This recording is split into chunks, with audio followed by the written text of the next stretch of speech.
3 match জয় অধরা থাকার পর অবশেষে দিল্লি ক্যাপিটালসের বিরুদ্ধে জয়ে ফিরেছে কেকেআর। একই সঙ্গে প্লে অফে ওঠার আশা টিকে রয়েছে নাইটদের। যদিও সরাসরি প্লে অফে পৌঁছতে হলে সব ম্যাচ জিততে হবে কলকাতার। তবে দিল্লি ম্যাচে নতুন অস্ত্র খুঁজে পেয়েছে কেকেআর।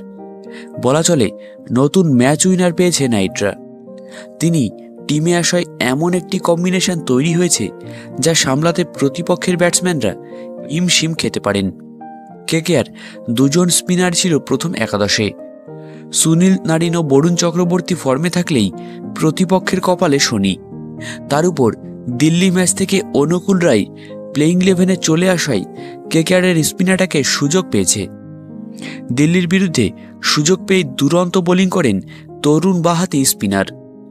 2 ওভারে মাত্র 27 রান দিয়ে একটি উইকেট নেন তিনি।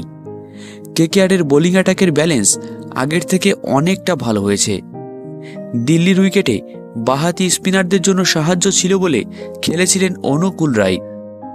রবিবার ঘরের মাঠে ইডেনে তাকে কেকেআর খেলায় কিনা সেটাই কিন্তু এখন দেখার বিষয়। তবে ভালো পারফর্ম করার পর অনুকূল রায়ের খেলার সম্ভাবনাই কিন্তু এখন বেশি। আর তিনি ব্যাটিং হোক বা বোলিং, দুটো ডিপার্টমেন্টেই কিন্তু সমান শক্তি যোগ করে থাকেন। তো এটা কিন্তু কেকেআরের জন্য বিশাল একটা অ্যাডভান্টেজ।